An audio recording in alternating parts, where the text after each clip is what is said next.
Hello, everyone, and welcome to Boston Balling. I'm your host, as always, Gabby Hurlbut. We're here for another exciting episode. I hope everyone is having a good week so far. I'm joined here by Alex Barth, a fellow Ithaca grad. How are you doing tonight? I'm doing good. Roll Bombers. Yeah, really. I definitely miss it sometimes. It was a good experience. For sure. Yeah, no, absolutely. I mean, it was great. And, when I was choosing schools, I was between Ithaca College and the University of Missouri, which could not be two more opposite schools. And basically, it was phrased to me when I was making the decision by Barry Sachs, who's an Ithaca alum, who Yeah, was the original, I don't know if you know Barry, the original producer of Sports Center. I And do. he basically said to me, do you want to be in the stands drunk at 10 in the morning on a Saturday with a big M painted on your chest? Or do you want to be in the booth calling the game? And that kind of laid it out for me. I thought that was a really good way to look at it. And I wanted to be in the booth. So I ended up choosing Ithaca and, whatever. So I chose in 2012. 6 years later, 7 years later, I was covering a Super Bowl. And, totally, totally beat the M on the chest for sure. Absolutely. Yeah, no, that's such a cool story though. It's those Ithaca connections are really important because there's a lot of really accomplished people in the industry that graduated from Ithaca College. So it's definitely a good school and a good alumni network to be a part of. Oh yeah, no, everybody there is great, and the way it was always kind of explained to me was when I was a freshman or sophomore, and I was coming up, and I had some of the upperclassmen helping me out. Matt McCarthy, who I work with now at 98.5, guy like Matthew Stenberg, who is a producer at ESPN Virginia. Like I would always thank them for helping me, and they'd be like, "No, that's not what this is. Just you pay it forward, like you help the next group." And then I tried to do that. I was, the sports director of the radio station as a junior. And there were some underclassmen there that I got to know and I still have a relationship with that it was kind of the same thing. The roles just reversed and kind of helping them move on to their next step. And they're now all in the business. And it's very cool to see, like you go wherever. I'd go to the winter meetings for baseball or, when I was at the Super Bowl at Radio Row, you bump into all these Ithaca people. I'll go cover a Celtics game. I'll bump into 3 or 4 Ithaca people. So it's very, very cool to kind of see how far reaching it is. More far reaching than Syracuse, I would say, from my experience, for the record. Not Yeah, to be petty. I'm just throwing it out there. no, I actually agree with you too. I feel like I find a more widespread network of people from Ithaca than people from Syracuse, which is surprising because Syracuse is a much bigger school. Yeah, they make their claims and this and that, whatever. But Yeah. again, they're I know they get to call games there, but I remember I went to tour Syracuse and they're like, yeah, you probably get to call your first game as a junior. Junior, no, like I'm not waiting that long. Yeah, no. So their shining moment is when they call one game. I got to senior year call Cortica in front of, we crashed. I don't know how many people were watching because we crashed the stream because so many people were watching. Like that was cool. Ithaca, you get those opportunities freshman year. Yeah, exactly. You go right there, and I think like my first week on campus, I was calling a soccer game or something. So it was great. Not to stump for Ithaca too much, but it was obviously great to get into broadcasting. So.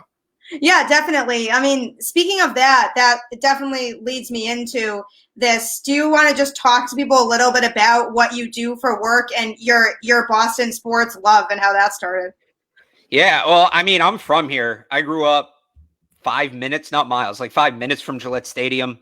I could like hear the games from my bedroom window as a kid, and my dad, my grandfather, big. Ironically, they weren't huge Patriots fans. They liked the Patriots, but I came from more of a baseball and basketball background, and obviously I love all the sports and hockey as well. But I was just always kind of a fan, and I always kind of found I had this knack for public speaking. So I just it seemed to make sense that the two collide. I got cut from the baseball team freshman year of high school, and they were like, "Hey, we need somebody to call the games." So I went and I did that, and it turned out I was good at it, and I've kind of never looked back. But yeah, so now I'm at 98.5. I just finished up really my first year. I was furloughed for a little bit because of the pandemic, but I had my first job in radio was interning for Felger and Maz, so it's very cool to be at 98.5, and we just did the Patriots season, which was my third season on the beat. I previously worked for CLNS Media. I covered for 2 years, including, like I said, the 2018 Super Bowl team. And now the cool thing about moving on from CLNS is I really just did Patriots there. I started out doing Red Sox for like 6 months, and then I was really just a Patriots guy. And football's my favorite sport. It's really not close, but I do enjoy more than all four. I enjoy lacrosse. I was the voice of UMass Lowell men's lacrosse for a little bit. soccer's really the one that I can't get. I can't get super into soccer, but like even volleyball, I really was never exposed to volleyball. And then I did play-by-play at UMass Boston. That's a super fun sport. So I like them all. Football is my biggest, but now that I'm at 98.5, I'm really kind of getting to branch out and working on the Red Sox coverage, working on the Celtics coverage here. I did in the bubble and now early in this season. I do a little bit of Bruins. We have Ty Anderson, who is a fantastic, fantastic hockey mind. One of, if not the best in the town. And I thought that before I started working for 98.5, I promise. But I'll touch on Bruins a little bit too. But it's just kind of nice, especially now the football season's over, right? To kind of get my hands into everything here and there. And, as I'm doing the season recap stuff this week and I'm working on that, you can check that all out at 98.5thesportshub.com. I got to write some Red Sox stuff this week. I'm covering the Celtics game tomorrow. I did the Celtics game on Monday, I think this week, whatever day it was, Monday or Wednesday. So, it's a dream come true. I'm essentially being paid to be a fan. And, it's certainly nothing I take lightly. It's definitely a different experience. People tell me, because I was at all the Patriots games this year, all the home games. Yeah. And people tell me, oh, it's so lucky you get to go to the games. Like, I really enjoy going to the games. I really do. I did. It was kind of different this year, but it's not the same. I'm not out in the parking lot down in beers for 2-3 hours before kickoff. Like, it's still a work environment, but just getting to be around it and getting to be a part of it. And, it's kind of cool having the excuse, like you're out doing something somewhere you don't want to be, right? You have one excuse to get out of plans. Like, I can use sports as an excuse to get out of plans and it's legitimate, which is a ton of fun. So it's been great. Everybody would have that would be a dream come true for anybody that's a sports fan. Yeah, it really is. And this year has been super weird. Because again, I've had that unique experience of in a year where everybody's so not focused on sports and there's so many more important things that are going on. It's still kind of something that has to be at the forefront of my mind. And it's not even like I don't care about what else is going on. This is my job. Like I said, I was furloughed for 4 months. Part of me coming back was sports coming back. So there was that narrative, right, at one point during the pandemic that the media was rooting against sports happening or whatever. Yeah. And, I was trying to look at it objectively. And I didn't think we'd have a football season this year at one point. I really didn't. But, it's not like I'm rooting against that to happen. Like, that was my livelihood in that moment. So it's and then going to the games without fans has been beyond bizarre. Probably it is strange, I would imagine. Right. And somebody even made the joke, like, oh, you went to a D3 school, to go back to Ithaca. Like, no, it's completely different. For the first 3 or 4 weeks, it was because you're just used to the crowd. Part of the whole fun of it is the environment around everything. And you're used to the crowd and all that. And it's not even just, something as simple as driving to the stadium without traffic felt wrong. But because that's the experience. Right. But then the game would happen, right? I remember against Miami in week 1, or this might have been Oakland in week 3. It was one of those 2 games. And Julian Edelman, they call an end around. It was like a close game, third quarter. Julian Edelman breaks off on an end around run. It was like 40-something yards, right? Great play. And you're just so used to hearing the crowd rise, interrupt, and all of that. And every big play in the game for 2 or 3 weeks, my instinct was to go back and look for a flag. Because that's what it felt like where, because that's what it was in the past. If there was a big play and you didn't hear the crowd, there was probably a flag or an injury back behind the play.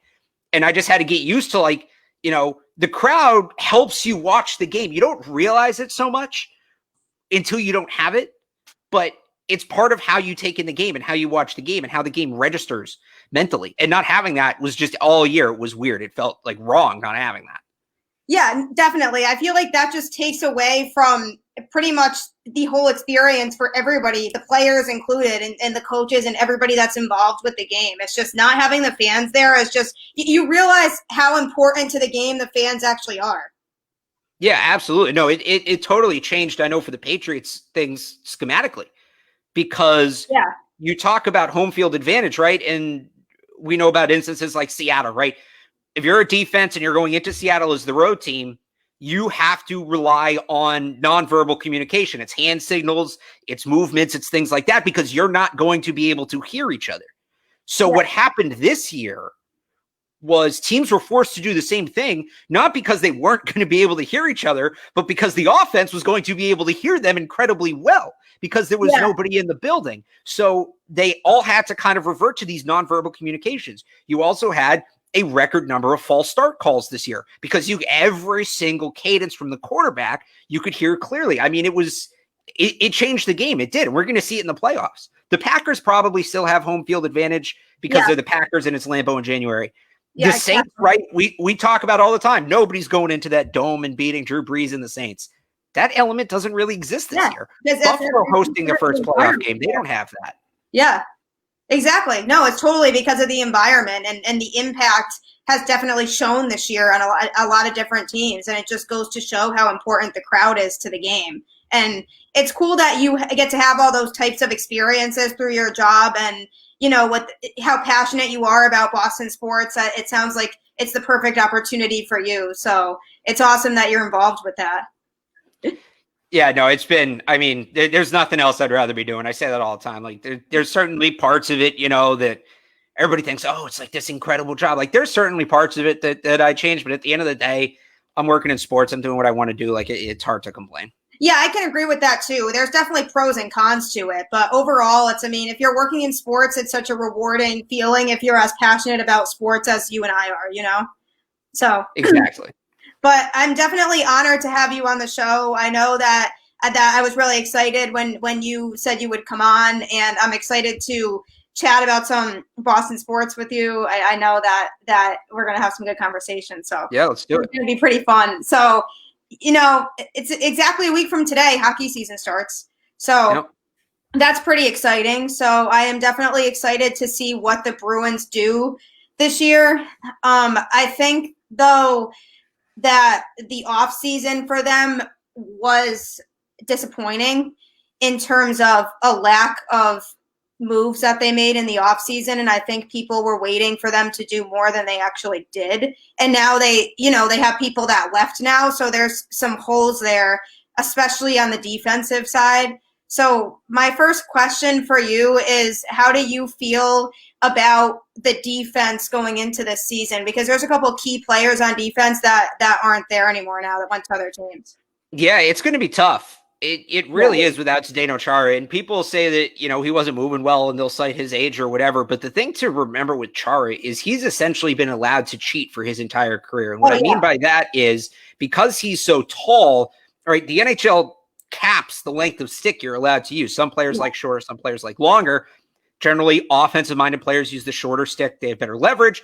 Defensive players like the taller stick because they have more range. Zdeno Chara's stick is like 4 or 5 inches longer than the legal limit because he gets a waiver because he's so tall. So even if he can't move, that alone is a massive advantage. So to move on from him, who also adds an incredible leadership dynamic, he's another coach, right, with his experience. To move on from that, I get it and I don't. Like, I get the idea in theory that you're ready to move on. You want to start the next phase of the organization. You have these young kids. You want to have them play. Like, that's fine. I still think Chara being around to help those young kids would be valuable. But if you really don't think there's ice time for those kids with Chara here, I understand that. But, and here's where that argument kind of gets thrown out the window. They go out and they pay Kevin Miller more than the minimum, mind you. Yeah. More than Chara got to a guy who hasn't skated in 19 months. And we don't know if he's going to play again. By all accounts, he's looked good at camp, and that's certainly encouraging, and I'm not rooting against the guy. But there's been an expectation for a long time that his career was over. So if I have to choose between one of those guys, if you're going to keep a veteran, I would Chara, most likely. Right, I would rather have Chara. So the other thing being, they have Kevin Miller, they have John Moore, but if you're going to go all out on playing the kids and developing the kids, then do it. Then really do it. If Chara's not here, I want to see 5 of the 6 defensemen every night be under the age of 25. That's what I want to see. And it's going to be ugly at times. It is. But when you move on from Chara, you're telling me you're committing to growth. And it's that's what I'd like to see. At the same time, again, this is where it's kind of conflicting. If this is the road the Bruins are going to go down, and fine, go down it. If you really want to reset. You have David Pastrnak, and you can start to build the core around him and Charlie Coyle and these kids who are coming up. But if you're going to really hit the reset button here and go through a year or two where you're kind of finding out what you have in that system, do it. David Krejci's on the last year of his deal. He's making a lot of money, and he's not going to be a valuable trade asset for much longer. Tuukka Rask is on the last year of his deal, and by all reports, might not come back to Boston. Yeah, that's there's speculation about that too. Right. So that's what I'm saying. Like, if you're going to go into the reset. There's no reason for David Krejci to be here. This team, as the roster is constructed, is not contending for a title, especially not in that division. So go out and really get young and really get some promise and some upside. Having a blue line that is barely old enough to drink, and then forwards who are weeks away from their AARP cards, that doesn't make a ton of sense. You're kind of fighting yourself. So there'll be an interesting team to watch this year for a number of reasons, but there doesn't seem to be a ton of direction right now.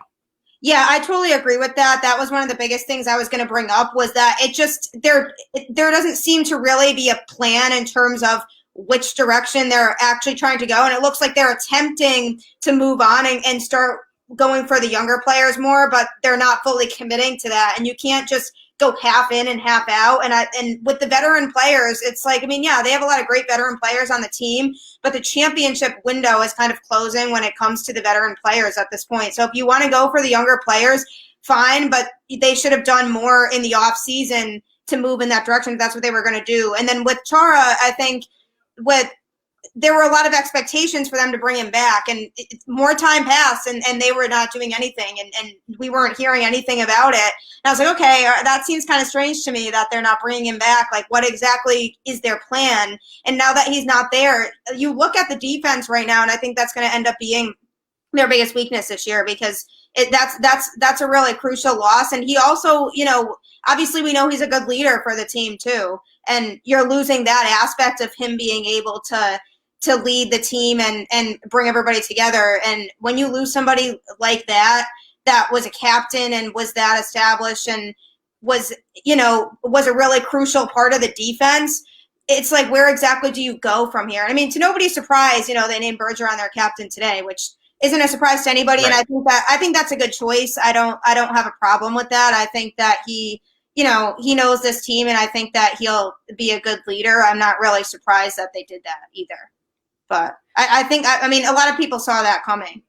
Right. And I mean, that any other choice would have been, I think, a slap in the face. Yeah.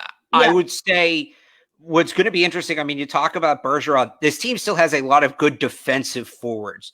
So it's going to be interesting to see how those guys kind of instead of having veterans on the blue line, right? You think you pair a veteran with a young kid, right? Like they had Chara and McAvoy together, right?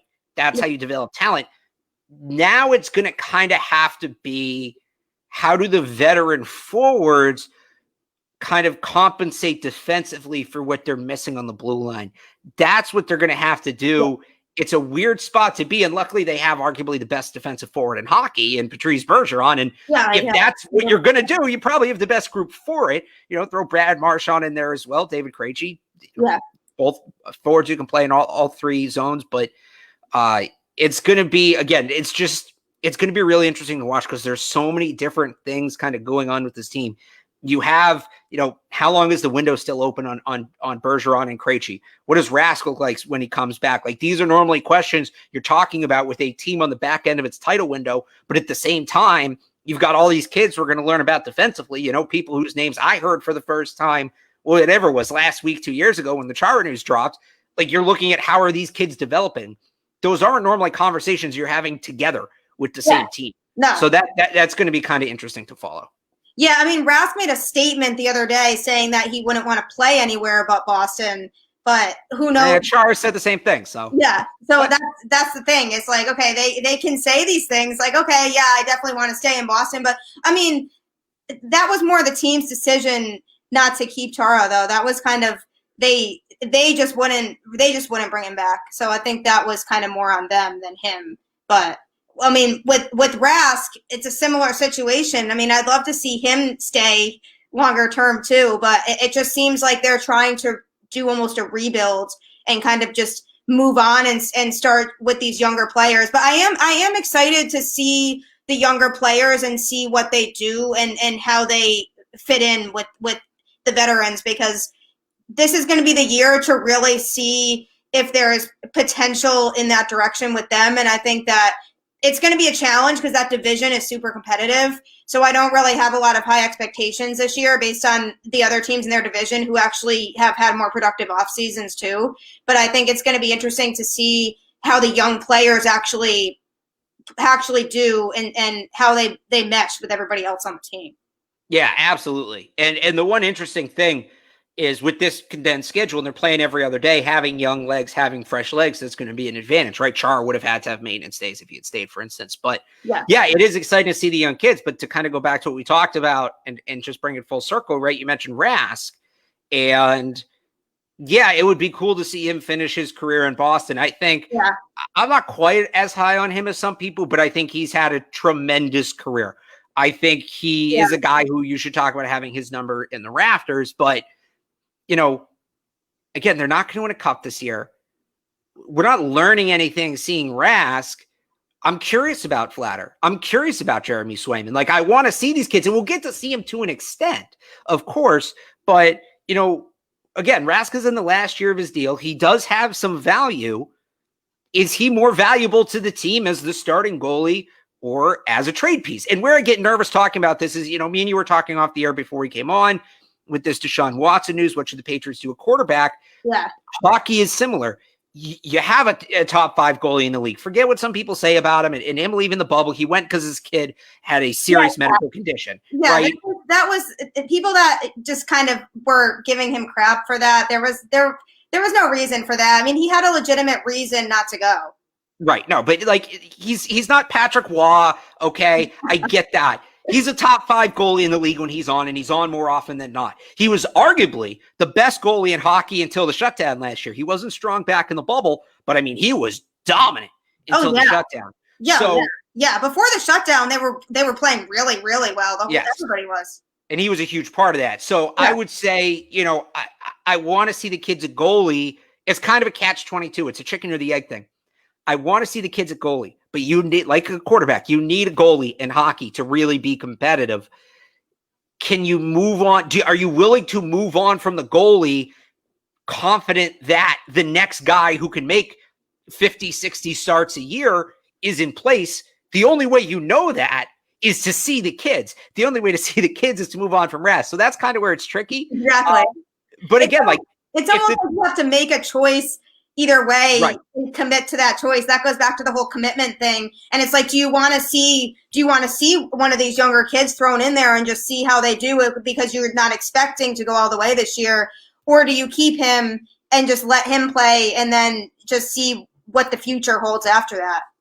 And it's just tricky because it feels like they're stalling because the longer you wait to make that choice, and it's a difficult decision. It's not easy. It's not a snap of the fingers thing you do. This isn't me faulting them, but and you're like, okay, we're just going to play Rask. You know what I mean? Right, exactly. But the longer you wait to make that decision, the lower the ceiling of the outcome becomes. Yeah. So it's something where you mentioned the word commitment. I mean, you can't half-ass it. Right. That's to go back to the quarterback analogy. It's kind of what the Patriots did. You can't half-ass Rask's future and what the situation looks like surrounding replacing him. You can't half-ass that. And the Bruins are by no means like they don't have to make that decision today, but that has to be a discussion that's being had. And especially now that you move on from Chara and we'll see what happens with Krejci. I mean, he's kind of in that boat. Bergeron's another story because he's still playing at an incredibly high level. He's the captain. Marchand's not part of that conversation yet because he's kind of in between the Bergeron, Rask, that age group, and like the David Pasternak and he's like in the middle. He falls kind of in the middle of all of that. But Rask and Krejci are the two guys where the Bruins need to look at themselves and say, is their value? Do they have more value to us in uniform playing? Or as trade pieces as we get ready to enter the next era of Bruin hockey? And it's a tough decision. I'm glad I don't have to make it.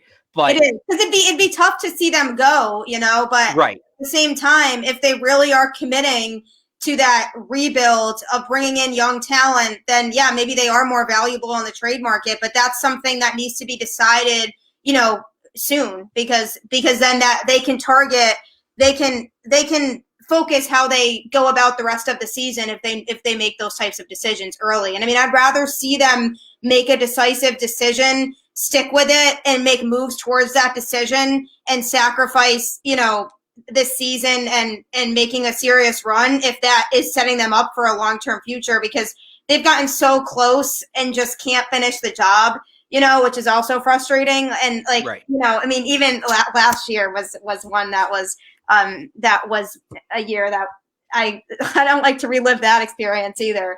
Huh.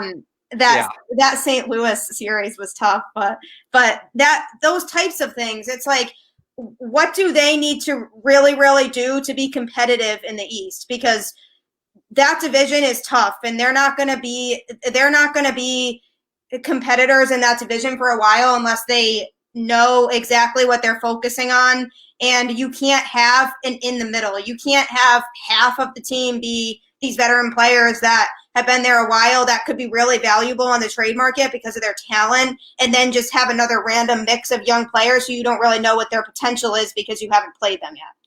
Yeah. So, well, I guess, are you asking what do they need to be competitive this year, or just like big picture? No, big picture, because this year is kind of out, I think, in terms of being competitive in that division. So I think, kind of sorting out, you have a handful of defensemen, whatever it is, like 6-8 young defensemen, kind of get that sorted out this year. And it's a good year to do it, right? It's a good year. It's a condensed year. It's not a real year, right? Kind of like we saw with the Red Sox. And it is real, but at the same time, if there ever is a time to rebuild, do it when you don't have to worry about selling tickets, right? So this kind of makes sense. Play around with stuff. Put people in games that you wouldn't normally see playing games and just see what they have.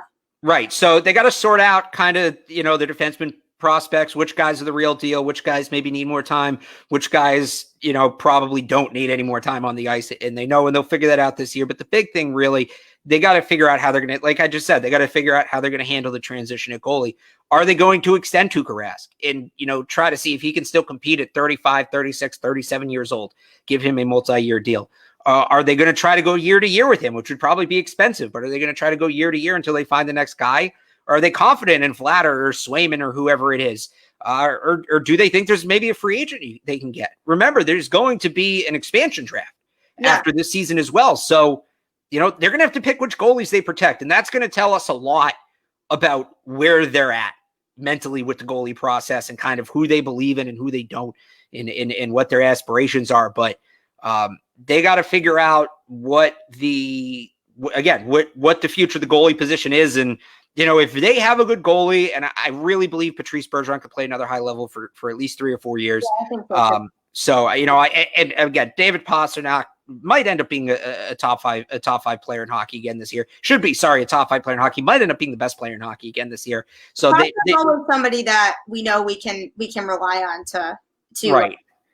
To just be there and deliver and play at a high level. I think, they have a great forward group, and I think that they have a group that's going to kind of hold. You might need some maintenance here or there. Like I said, we don't know what's going to happen with Krejci, but they have a ton of centers. So yeah. I think that the forward group just kind of needs, year-to-year touch-ups. You figure out which kids are legit, which kids aren't on the blue line, and then you adjust accordingly in free agency.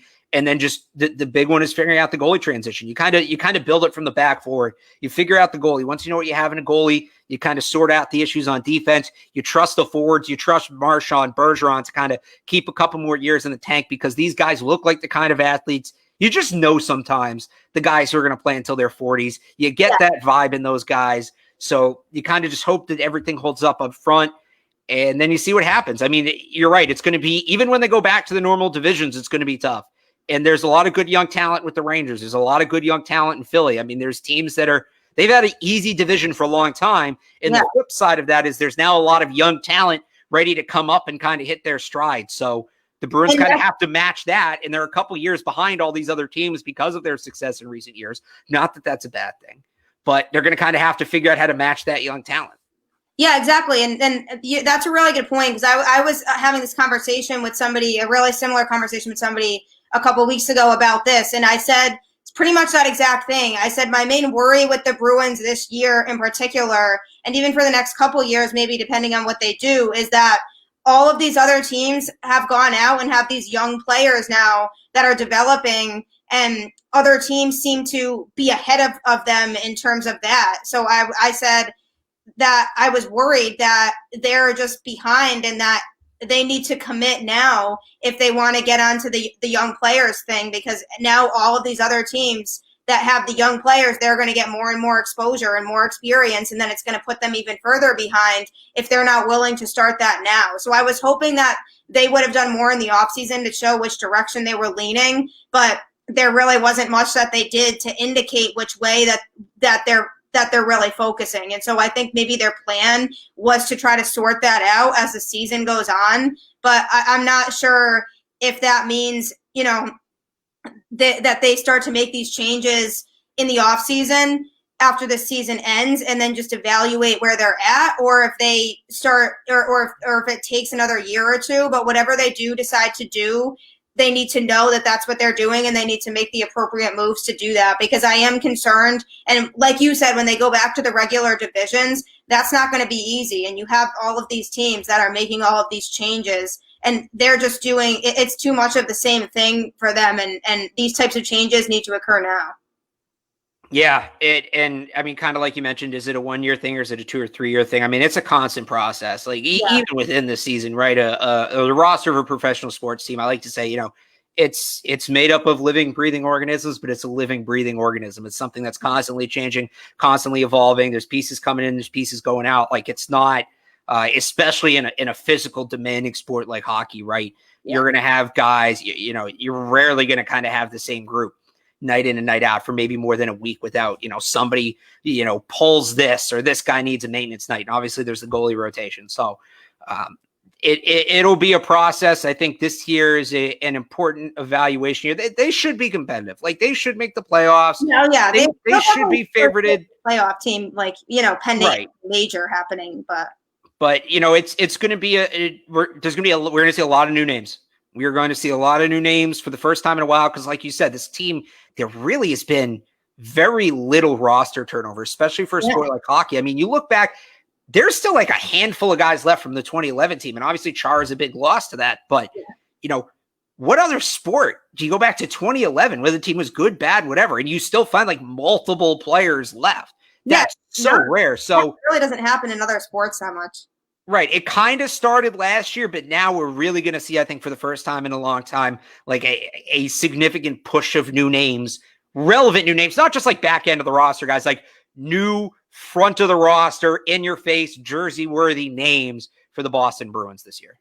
Yeah, I agree, but I like that because now is the time to do that, like we talked about. And if they want to compete with all of these other teams going forward, then that is the best thing to do. And I mean, they probably are still going to be good enough to go to the playoffs, but it's not going to be, I don't think they'll make a serious run in the playoffs this year, but at least when they do, when the season ends at the end of the day, they can look back and know what direction they're headed in, and then they can just appropriately adjust after that. And so I think that everybody has those types of expectations for this season, and I think everybody knows this is kind of a transition year. So I think it's just going to be one of those years that, they'll still be fun to watch. They're always fun to watch, but everybody needs to understand the fact that this year is just going to be a little bit different because there's holes that need to be filled, and there's a transition period, and they need to decide, is it one side or the other side?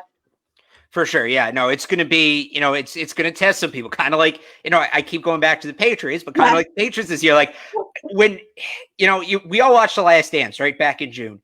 And there's that scene at the end where they talk about, the Bulls fans wanted them to move on from Jordan. Yeah. The Bulls fans said, move on from Jordan, move on from Pippen, start the rebuild.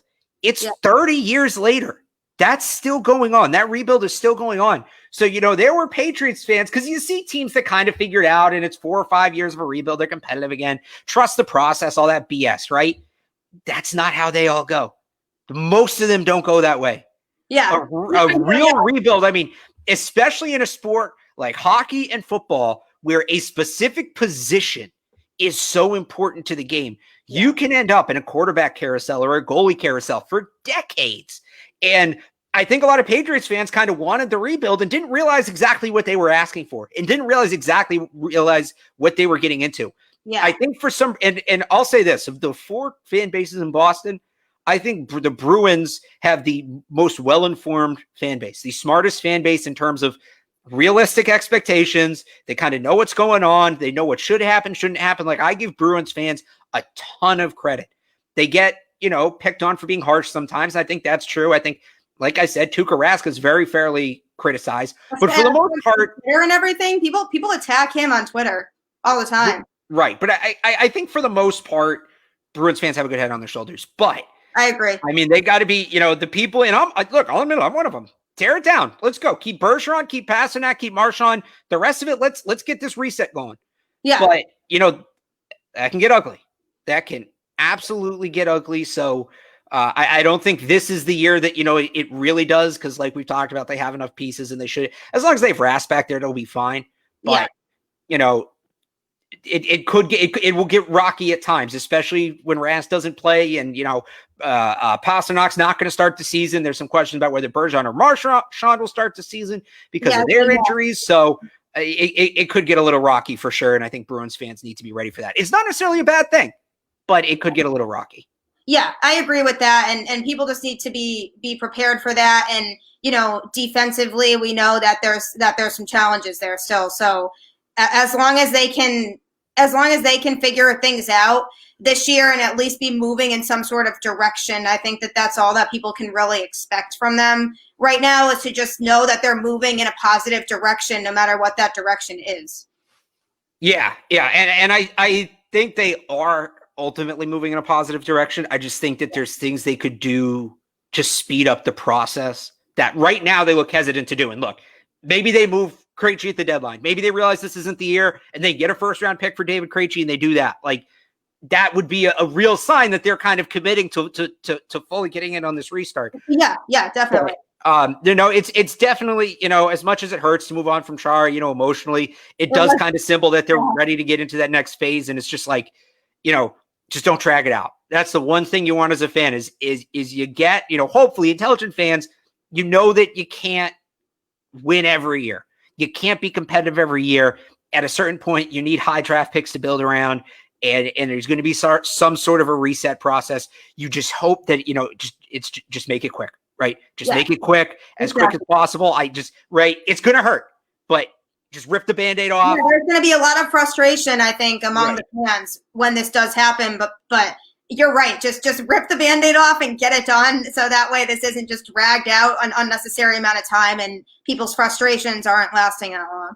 Well, I mean, look at what the Celtics did, right? Like, not just strategically, but like what guys like Paul Pierce and Kevin Garnett meant to that organization, right? And Doc Rivers too. I'll include him in this, right? Yeah, those guys were emotional leaders of that organization, right? Those guys were as Celtic gets. Oh yeah. And they could have easily just kind of let them ride out and retire as Celtics and kind of, limped into a rebuild, and you're picking in the 20s for a couple of years and like nothing's going to come of that. No, they, as much as it hurt, and, I grew up, Paul Pierce, my favorite player. They traded those guys and it hurt the fan base for sure. But look at what it did. Look at how that flipped.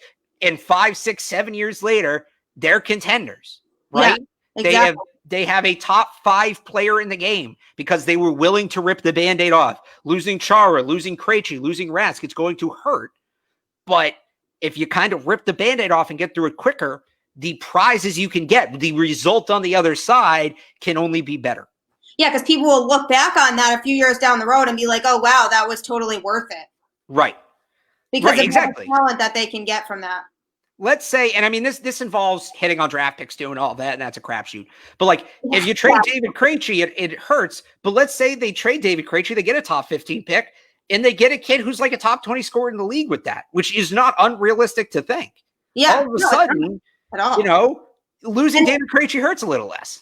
Yeah, no, exactly. And it's like at first people would be upset by it probably because it just, as a fan, it would hurt because, he means a lot to the fan base and just to the Bruins in general. But I mean, now's the time to think about those things and it would be the time to do it. Trade him before it's too late.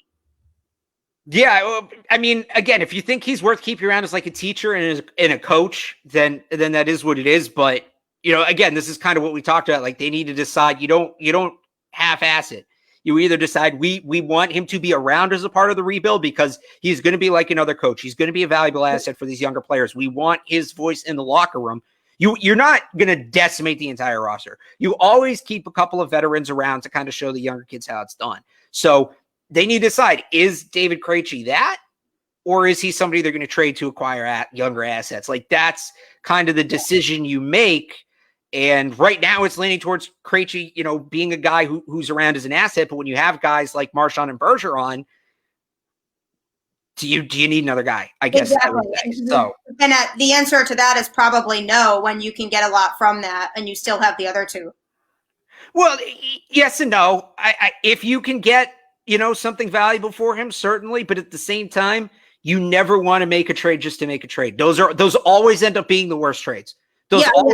Throughout sports, when teams, when it just kind of you see it from time to time. Teams trade a guy because it's like, yeah, we probably should, right? The teams will add at the deadline or they'll ship somebody out, early just because of a contract. Mookie Betts, right? When you make a trade just to make a trade, you kind of shoot yourself in the foot. They shouldn't sell themselves short on Krejci. If the right offer isn't there, like I'm not trading him for a 3rd round pick just to get him off the roster. No, because he can still provide value if he's still there. It would just have to be the right situation, and in order for them to trade him, not just be quick to just be like, okay, yep, we'll just trade him now, but not find that you're not really getting much value from it after the fact, because they can really. It's not necessary to have to trade him. They can take their time and see what they can get for him before just rushing to make a decision on that. And that is what they have to decide. But if what they would get from him is more worth it, then I'd say do it. Right. Yeah, exactly. So you kind of figure that out, and you're probably gonna have to take a salary back for there's a million. It's very easy to say. And this is kind of, the talk radio thing. It's very easy to say trade. And that's super easy to just kind of throw hypotheticals out. And I think the ESPN trade machine is one of the worst things to ever happen, because I think it feeds into fans' delusions. Like, it's super easy to just go on about that. Like, these are people. First and foremost, these are people, and you have to consider the human element anytime you're going to make a trade or move on from somebody, especially when it's a guy like David Krejci who means as much as he does. There's also financial elements to all of this. What does it mean for the salary cap? Is there dead money? Is there this and that? You have to look at, what year are you acquiring draft picks for? Is it maybe they feel like they're better off getting a draft pick in 2022 than 2021. Maybe they feel like that class is deeper. Maybe they feel like they, won't have this space on the roster based on the guy projects. Like, there's a million moving pieces. I keep going back and forth between sports, but like in the NBA, right? James Harden's a top 5 player in the league. Yeah. And he's available for a trade. So you think no brainer somebody would want to get him. But it's not a video game. You're not just acquiring a 94 overall. You're acquiring a human being, and there's elements to that. The reality is, as good as James Harden is, he is not worth what it is going to cost that you have to give up to trade for him, whatever team you are. Yeah, exactly. He's not worth it. So, right, it's not just the ESPN NBA trade machine. It's not just you're playing Shell, right, on Xbox, and you're, they'll accept this. Yeah, giving up a 74 overall, getting back a 76 overall. Woohoo, my team's better. Like, that's not what it is. People don't understand that's not the reality of the situation in real life. Right. People don't understand the depths to which this goes into. And I'll tell you this, there are franchises that don't look as deep into those things. And those are franchises like the Cincinnati Bengals, and franchises like the New York Mets, and franchises like, I don't know, any joke the New York Knicks is a perfect example. The New York Knicks, like, you want to look at every single little minute detail. No detail is too small in these things. And that's why, as much as it makes sense, and I know I kind of started this off by saying, yeah, they should probably trade David Krejci. It's a really easy, broad statement to make, but there's so much that goes into it that, when you say something like that, yeah, they should probably trade David Krejci. There's so much subtext that just, I just went into it and I killed 10 minutes, right? Yeah, but no, it's really, it's true though. It's a really good point, because it's something that if you can make it work and you can make the trade worthwhile and get some really good talent out of it, then yeah, it probably is worth it. But at the same time, you don't need to trade him right now. You know what I mean? Because he can still provide value being on the team. So it's just a matter of what can they get from it. So there's no sense in rushing to trade him just for the sake of getting him off the team. And I agree with you on that. And I think that a lot of how I was feeling about it, during the offseason and after the bubble, and even seeing them play in the bubble, and everything else, and seeing how they played before the bubble, and looking back on the offseason and them, not doing much in the offseason, I think the main thing now is starting to think about some of those trade options and think about incorporating the young players and see how they do. And that blue line is going to be something that we're going to have to really watch out for now because, now that there's those holes there. And I think that they need to figure out exactly what their direction is and what they want to commit to versus not commit to. And this is going to be a good season to do that because, it's with the condensed season and a lot of changes and, no fans and everything else. I think that there's going to be a lot of teams that might struggle anyway, especially at the beginning. But so I think that now is the time more than ever to just figure some of those things out, evaluate what you have, evaluate those veteran players, and just see what you can get for them. Just start thinking about those trade options and just see what teams have to offer. Yeah, and we'll see. It's really easy to lay all this out, certainly, and I think you're going in the right direction with all that. One injury changes everything, right? Yeah, one injury can change everything, and you don't know. And there's a long season to play, so we'll see. But it's going to be, like I said before, I think it's going to be a real evaluation season, kind of more so than we've seen in at least a decade from the Bruins, if not more than a decade. And there's some fun in that. There is, Well, because they've had this team for so long. Right, exactly. There hasn't really been a reason to do anything like that. Yeah, no, exactly. It'll be it's going to be a little different of a hockey season in Boston and around New England. But again, I love Bruins fans. I do, because they know what they want. They know what the team needs. They're well informed. So, everybody's kind of been in agreement. Outside of Tuukka Rask, everybody's been in agreement for the last 10 years. It's all been kind of cut and dry. Now there's decisions that need to be made. And I think it's going to have some really good debates. So that'll certainly be fun. Yeah, definitely. Because there's going to be some people on one end of the spectrum and some people on the other end. And we never really see that from them. So I think it's going to cause a lot of excitement, I think, as this whole situation progresses. But either way, I think we can be optimistic about the future, at least. No matter which direction they go in, I think we can be optimistic knowing that once they do start making some of these moves and some of these changes, I think we can be optimistic. And as long as we can see some of this young talent and see how they perform, of course, and if we can see them and they're playing well and everything seems to be going pretty smoothly in terms of the transition period and them thinking about some of these trades, I think looking at the longer term perspective, I think we have reason to be optimistic. Oh yeah, for sure. Definitely. I think that, they've put themselves, again, having a guy like David Pastrnak, having a guy like Charlie McAvoy, when you have these, a lot of teams when they enter the rebuild, again, the Bruins are just in a really unique place because in some ways they're ahead of where they should be in the rebuild, and in some ways they're behind where they should be. But having a young forward like that and a young defenseman like that, they're just gonna make everybody's lives around them easier, and it's just gonna kind of help carry them through. Yeah, definitely. I'm definitely with you on that. I am excited for the season to start. I've been excited about it for a while, and it should be an interesting year to watch some of these other teams too. Yeah. Yes, absolutely. No, it's going to be a fun season of hockey. And, like we talked about earlier, there's, take out the Washington Capitals, who have an average age of over 30. I don't know if I've ever seen that from a sports team. It's normally around 26, 27. You get up into 28 in baseball, just because of the way that the roster construction works. But one of the oldest professional sports teams. Anyway, throw them aside. There's a lot of good young talent in this division. It's going to be really fun to watch. I like the format. I think the playing every other day for pretty much the entire season, it's really going to show you which teams are dogs. It's going to put a premium on physical play, which is the brand of hockey I like. Show me a 1-0 game where they beat the crap out of each other any day of the week.